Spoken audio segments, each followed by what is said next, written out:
আসসালামু আলাইকুম প্রিয় বন্ধুরা, আপনারা কেমন আছেন? ভালো আছেন তো? আজকে আমি যে ভিডিওটি নিয়ে আসছি, আপনারা যে থাম্বনেলটি দেখতে পেয়েছেন যে একজন সৎ পুলিশ অফিসারের সৎ কাজ, সৎ কর্ম, টাইটেলটিও দেখতে পেয়েছেন, থাম্বনেলটিও দেখতে পেয়েছেন। তো এখন কথা হচ্ছে, আমি তাকে প্রায় ফলো করি।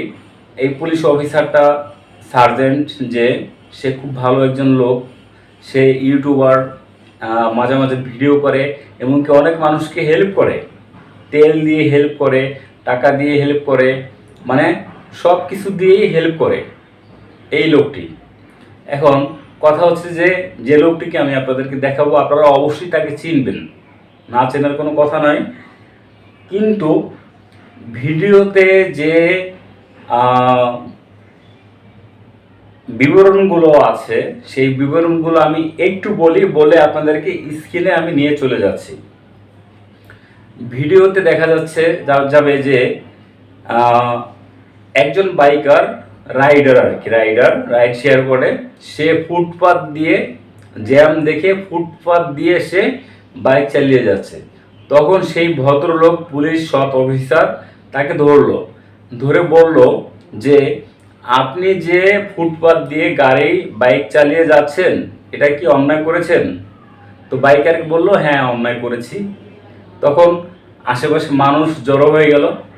জড়ো হওয়ার পরে তারপর সেই পুলিশ অফিসারটি বলল, ঠিক আছে, আমি আপনাকে ক্ষমা করে দিতে পারি যদি আপনি আমার 2টা প্রশ্নের উত্তর দিতে পারেন। ঠিক আছে, তাহলে আমি আপনাকে কোনো মামলা দিব না। আর যদি 2টা প্রশ্নের উত্তর না দিতে পারেন, তাহলে কিন্তু আমি আপনাকে মামলা দেব, আপনি যেই হন না কেন। এই হচ্ছে কথা তার। এখন আমি ভিডিও শেষে আবার কিছু কথা বলবো লাইসেন্সের ব্যাপার নিয়ে, গাড়ির কাগজপত্র নিয়ে, লাইসেন্স যারা করে দালাল, তাদের নিয়ে আমি কিছু কথা বলবো। আপনারা আগে স্ক্রিনটি দেখুন, স্ক্রিনে কি বলতেছে তারা। ঠিক আছে, স্ক্রিনটি আমি আপনাদের সামনে দেখানোর চেষ্টা করতেছি, আপনারা স্ক্রিনটি দেখুন। ফুটপাতে উঠছিল, ওনারে আমি বলছি 2টা আমি ট্রাফিকের নিয়ম বলবো, তুই বলতে পারেন, আমি মাফ করে দিব, মামলা দিব না। ওনার দিকে একটু ধরেন, ওনার দিকে আমার কথাটা বুঝাইতে পারছি। মানে উনি যদি এই 2টা ট্রাফিক নিয়ম শিখাইতে পারতাম, তো আমি তাহলে মাফ করে দিব, তাহলে মামলা দিব না। আর যদি না বলতে পারে তাহলে মামলা দিব। এইটাই বলতেছি আমি তাকে। কারণ এখন যেভাবে রাস্তায় মোটরসাইকেল বাড়ছে, আসলে এরা কোনো নিয়ম শৃঙ্খলা মানতেছে না। যেমনি ইচ্ছা মোটরসাইকেল হইলে ভাড়া পাইতেছে, ইচ্ছা মতো নিয়ে এসে পড়তেছে। আসলে আসল রাইডার যারা, তাদের ইজ্জত নষ্ট করতেছে। আজকে একজনকে ধরছি আমি, সেটা ফুটপাতে উঠছে, আইসা আবার পাও ধরে আনছি। এটা কি রাইডারের সম্মান হওয়া উচিত? একটা রাইডার, সে আইসা আমি মানুষ না, ওই মানুষ না, ওর আত্মসম্মান আছে না? মানুষের পায়ে কি মানুষের পায়ে ধরতে পারে? একমাত্র মাথা নত করে আল্লাহর কাছে। সে আমার কাছে মাথা নত করে ফেলছে। এটা খুব খারাপ একটা দিক না? খুব কষ্ট লাগছে, জানেন আপনি, বিশ্বাস করবো না। আমি তো মানুষ, সে আরেকজন মানুষ, মানুষের কাছে মাথা নত কেন করবে? ভুল করছে, একটা শাস্তি নিতে পারে, মাফ করে দেন, অথবা আমার জরিমানা করে দেন। সে পাও ধরে ফেলছে। কোনো আত্মসম্মান বলতে কিছু নাই। ওই সময় আপনার ট্রাফিক সাইন কয় প্রকার, অথবা ট্রাফিক কাকে বলে বলি, ট্রাফিক সাইন কয় প্রকার, এটা যদি ট্রাফিক সাইন কয় প্রকার সে বলতে পারে, আমি তাহলে মাফ করে দিব তাহলে আমি আইনগত কোনো ব্যবস্থা নিব না তার বিরুদ্ধে। তো ওই যে আপনি যে ভিডিও করতেছে, সেও একজন সাক্ষী। এই যে আমার এই পাশে বৈশা রয়েছে গাড়ির, সেও সাক্ষী। যদি এই 2টা প্রশ্নের উত্তর দিতে পারে, ফুটপাতে উঠছে, তাহলে মাফ করে দিব। আর না হলে আমি আইনগত ব্যবস্থা নিব। বলে 5 মিনিট সময়।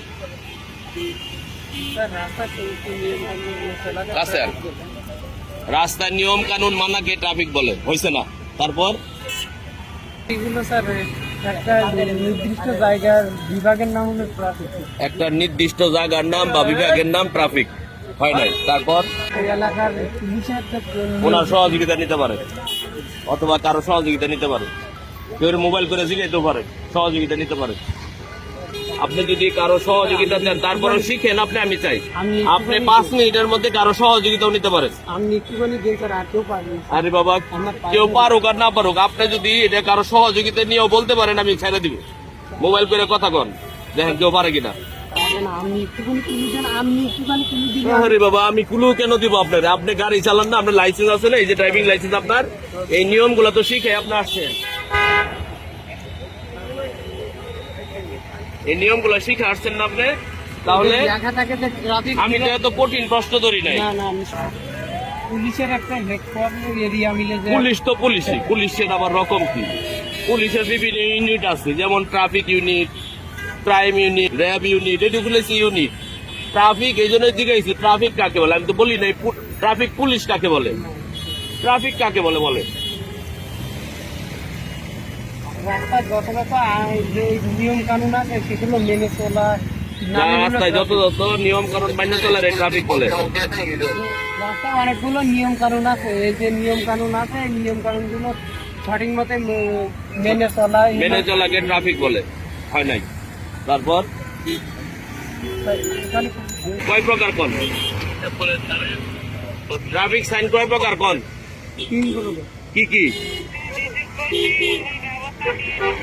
একটু হয়ে গেছে তো, আর একটু কর বলে মাপ পাওয়া যাবে না। আর আছে 1 মিনিট মাত্র, 4 মিনিট হয়ে গেছে। হ্যাঁ, এটা বললে হবে না? আপনার লাইসেন্স আছে, আপনি জানেন তো 3 প্রকার কি কি বলেন দ্রুত। এই 5 মিনিট হয়েছে, দেখেন তো। 4 মিনিট 22 সেকেন্ড। 4 মিনিট 22 সেকেন্ড, আর কিন্তু 40 সেকেন্ড আছে, দ্রুত বলেন। হ্যাঁ, 5 মিনিট পারবেন?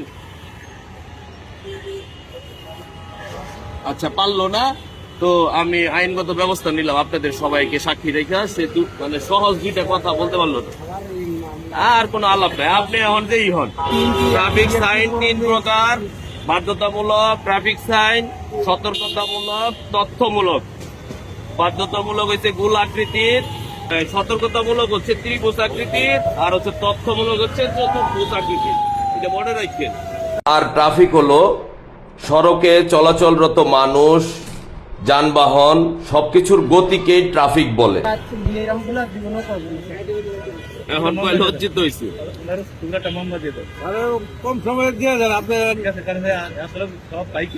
বন্ধুরা, আপনারা স্ক্রিনে কি দেখতে পেলেন? একটি হাস্যকর বিষয় আমার কাছে মনে হচ্ছে। যে রাইড শেয়ার করতেছে যে রাইডার, আমার কাছে মনে হচ্ছে যে একটি হাস্যকর বিষয়। হাস্যকর বিষয়টা কেমন জানেন? যখন আমরা লাইসেন্স করতে যাই বিআরটিএ, তখন আমরা কি করি জানেন? সরকারিভাবে আমরা লাইসেন্স করি না। কেন করি না? এখানে কিন্তু একটু তাদের গাফলতি আছে, আমি সেটাও তুলে ধরতেছি। গাফলতিটা হচ্ছে, আমি যদি অনলাইনে হোক বিআরটিতে গিয়ে আবেদন করি, আবেদন করার পর দেখা গেল যে আমার লাইসেন্স 1 থেকে 2 বছর পর আমার হাতে এসে পৌঁছায়। এর আগে কিন্তু লাইসেন্স পৌঁছায় না। তাই বাধ্য হয়ে আমি এই 2 বছর তো বসে থাকবো না, আমার তো যানবাহন বা গাড়ি চালাতে হবে, কিছু একটা করে তো খেতে হবে আমার, তাই না? এটা তো আমাকে পুলিশ আমাকে সহযোগিতা করবে না, সরকার সহযোগিতা করবে না যে আপনার লাইসেন্স 2 বছর হয় নাই, 2 বছর পর্যন্ত আমি আপনাকে খাওয়াচ্ছি, এরকম তো তারা করবে না। আমি যে রাইডার তার হয়ে আমি কথা বলতেছি, তারপরে পুলিশের হয়ে কিছু কথা বলবো আমি। তো তখন আমরা কি করি? তখন আমরা একটা দালাল ধরি, দালাল, যে দালাল দিয়ে লাইসেন্স আপনার যেখানে করতে লাগে 3 থেকে 3,500 টাকা সরকারিভাবে, সেখানে দালাল দিয়ে আমরা 12,000 14,000 টাকা দিয়ে আমরা লাইসেন্স করি। কেন করি? যেন আমরা তাড়াতাড়ি হাতে লাইসেন্সটা পেয়ে যাই। কিন্তু আমরা দালাল দিয়ে করলে হাতে কিন্তু জলদি তাড়াতাড়ি লাইসেন্সটা পেয়ে যাই। এর কারণটা কি? কেন দালাল দিয়ে যদি করি লাইসেন্স বেশি টাকা দিয়ে আমরা লাইসেন্সটা তাড়াতাড়ি পেয়ে যাই, আর যদি সরকারিভাবে সঠিক নিয়মে আমরা লাইসেন্সটা করতে যাই তাহলে কেন আমাদের লেট হয়? এর কারণটা হচ্ছে, আমি আপনাদের খুলে বলি। দালালকে যখন আমি লাইসেন্স করার জন্য 14,000 বা 12,000 টাকা দেই, সেই দালালে কি করে? সেই দালাল ফাইল টাইল সব কমপ্লিট করে এক অফিসারকে টেবিলে দেয়, অফিসে সেই ফাইলের নিচে কিছু টাকা দেয়, সেই ফাইল যায় আর এক অফিসারের কাছে, সেখানে কিছু টাকা দেয়। এরকম করতে করতে ফাইলটা ঘুরতে ঘুরতে অল্প সময়ের ভিতরে কাজটা হয়ে যায়, তাই না? হয়ে গেলে তখন লার্নার কার্ড আসে। লার্নার কার্ড তো আগেই আসে, আসার পর তখন পরীক্ষার ডেট তাড়াতাড়ি চলে আসে। পরীক্ষা তখন আরেকটা কথা বলি, এখানে পরীক্ষার ব্যাপারটা দেখেন, দালাল দিয়ে করলে আপনি পরীক্ষায় ফেল করলেও পাস করলেও ফেল, দালাল দিয়ে করলে। আর যদি সরকারিভাবে করেন তাহলে কিন্তু আপনার উপরে চোখ একদম ঈগল চোখের মতো রাখবে যে ও কোন ভুলটা করলো। বুঝতে পারছেন ব্যাপারটা? তো যাই হোক, অত কিছু মানে অনেক কথা জানি আমি, অনেক কিছু বলতে পারি, সব কিছু বলা ঠিক নয়, এতে হয়তো কারো সমস্যা হতে পারে। এখন কথা হচ্ছে, দালাল দিয়ে করলে আমরা লাইসেন্সটা পেয়ে যাই, আর যদি আমরা সরকারিভাবে লাইসেন্সটা করতে যাই তখন দেখা যাচ্ছে কি, আমার যে ফাইলটা লাইসেন্স করার, সেই ফাইলটা এই টেবিল থেকে ওই টেবিলে ঘুরে দেখে যে ভিতরে টাকা নেই, এই টেবিলে ঘুরে ওই টেবিলে ঘুরে ঘুরতে ঘুরতে ঘুরতে ঘুরতে 6 মাস, 1 বছর, 2 বছর চলে যায়, লাইসেন্স হাতে পাই না। কেন এরকম হবে আমাদের বাংলাদেশে? এখন যে লোকটিকে ধরেছে, যে পুলিশ সার্জেন্ট ভাইটি ধরেছে, ভালো কথা, তাকে প্রশ্ন করেছে 2টা। কি 2টা প্রশ্ন? ট্রাফিক কাকে বলে এবং ট্রাফিক সিগন্যাল কয়টা, এই 2টা প্রশ্ন করেছে। এখন সে কিভাবে বলবে? সে তো দালাল দিয়ে লাইসেন্স করেছে, সে বলবে কিভাবে বলবে? সে তো জানে না, সে তো মানুষ দিয়ে করিয়েছে। যদি সরকারিভাবে করতো, বা সে যদি আগে থেকে লাইসেন্স করার আগে থেকে যে একটা বোর্ড থাকে, সেই বোর্ডের ছোট স্লিপ কাগজও পাওয়া যায় কোনটা কোন মার্ক, সেটা যদি ভালোভাবে মুখস্থ করা লাগে না, জাস্ট দেখে যদি সে সেটা খেয়াল রাখতো, লাইসেন্স সম্বন্ধে যদি তার ধারণা থাকতো, তাহলে কিন্তু সে সঠিক উত্তরটা দিতে পারতো, তাহলে মামলাটা সে খেত না। এই হচ্ছে রাইডারের দোষ 1 নাম্বার। দ্বিতীয় দোষ হচ্ছে, সে ফুটপাথ দিয়ে সে বাইক চালিয়ে যাচ্ছে। সে কেন ফুটপাথ দিয়ে বাইক চালিয়ে যাবে? ফুটপাথ কি বাইক চালানোর জন্য? বাইক চালানোর জন্য হচ্ছে রাস্তা দিয়ে বাইক চালাবে। তাকে মামলা দিয়েছে, ভালো করেছে, সে তো ভালো পুলিশ অফিসার, তাকে তো বেশি টাকার মামলা দেওয়া উচিত ছিল না। মানে বেশি টাকার মামলা না দিয়ে তাকে কিন্তু একটা সুযোগ দিয়েছিল, যে আপনি বলেন যে ট্রাফিক কাকে বলে এবং ট্রাফিক সিগন্যাল কয়টা। যদি আপনি 2টা প্রশ্নের উত্তর দিতে পারেন, আমি সবার সামনে বলতেছি, আমি মামলা আপনাকে দিব না, আপনাকে ছেড়ে দিব। তাকে একটা সুযোগ দিয়েছিল, কিন্তু সে সুযোগটা কাজে লাগাতে পারেনি, বা সে উত্তরটা দিতে পারেনি বিধায় সেই পুলিশ অফিসার তাকে মামলা দিয়েছে। এখানে কিন্তু পুলিশের দোষ নাই, মোটেও দোষ না, সে রং করেছে। যাক, রাইডারের কথা বাদ দিলাম, এখন আসুন পুলিশের কথা বলি। আমি যে সার্জেন্টের কথা আপনার স্ক্রিনে দেখলেন, যে সার্জেন্ট ভাইটিকে আমি চিনি, হয়তো আমি তাকে সামনাসামনি কখনো দেখিনি, তাকে দেখার খুব আমার ইচ্ছে। সে অনেক মানুষকে হেল্প করে, দেখা যাচ্ছে। আমি তার প্রত্যেকটা ভিডিওতে দেখি যে একজন লোক বাইক ঠেলে ঠেলে যাচ্ছে, তেল নাই, সে তেলের ব্যবস্থা করে দিয়েছে। এরকম সে অনেক কাজ করেছে, অনেক মানুষকে হেল্প করেছে। সব পুলিশ কিন্তু খারাপ না, পুলিশের ভিতরে কিন্তু ভালো আছে, খারাপও আছে, মানুষের ভিতরে খারাপ আছে, ভালো আছে, তাই না? জিন আছে না, জিন চিনেন না?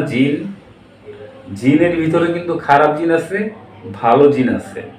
তাই আমাদের মনে করতে হবে এটাই, যে সৎ পুলিশ কখনো চায় না যে একটা মানুষকে হয়রানি করতে, আর যারা অসৎ পুলিশ তারা চায় যে টাকা কিভাবে কামাবো, মানুষকে হয়রানি করে পকেট কিভাবে ভরবো, বউয়ের গয়না কিভাবে কিনে দিব, জায়গা সম্পত্তি কিভাবে করব। 10 লাখ 20 লাখ টাকা দিয়ে পুলিশে ঢুকেছি, এই টাকাটা তো উঠাতে হবে আমার। এই টাকাটা না উঠালে আমি কিভাবে চলবো? কোথা থেকে উঠাবো আমি টাকা? সরকার আমাকে কয় টাকা বেতন দেয়, তাই না? এরকম প্রশ্ন চলে আসে। এসব কিন্তু আমরা জানি, সবাই জানি। কিন্তু একটা পুলিশের চাকরি নিতে গেলে কিন্তু আপনার 10 লাখ, 12 লাখ, 15 লাখ টাকা পর্যন্ত লাগে, লাগে না? লাগে। তো সেই ক্ষেত্রে দেখা যায় সেই টাকাটা উঠানোর জন্য সেই পুলিশটা বা সার্জেন্টটা মানে পাগল হয়ে যায় যে আমি যে 10 লাখ টাকা দিয়ে চাকরিটা নিয়েছি, আমার এই 10 লাখ টাকা আমার জলদি উঠাতে হবে। কীভাবে উঠাতে হবে আমি জানি না। আমি যাকে ধরবো তাকে মামলা দেব, আমি তাকে জরিমানা করব, রেকার বিল করব, তার কাছ থেকে এটা নেব, এটা নেব, টাকা নেব, ঘুষ নেব, আমার টাকা উঠাতে হবে। সরকার থেকে তো বেতন পাচ্ছি, রেশন পাচ্ছি, সব পাচ্ছি। এটা হচ্ছে অসৎ পুলিশের কাজ। তো যাই হোক, অনেক কথা বলে ফেলেছি। যদি আমার কথা কোনো ভুল ত্রুটি হয়ে থাকে দয়া করে ক্ষমা করবেন। আর হয়তো আমি পুলিশ ভাইদের বিরুদ্ধে একটু রং কথা বলে ফেলেছি, প্লিজ আপনারা আমাকে ক্ষমা করে দিবেন। আসলে যেটা সত্য সেই সত্যটাই কিন্তু আমি বলেছি। এখানে এই সত্যের জন্য যদি আপনাদের মন খারাপ হয়, আসলে আমার কিছু করার নেই। আমাকে ক্ষমা করে দিবেন, এতটুকুই আমি জানি। ধন্যবাদ সবাইকে। আজকের মতো ভিডিওটা এখানে শেষ করতে হচ্ছে। সবাই ভালো থাকবেন। আসসালামু আলাইকুম।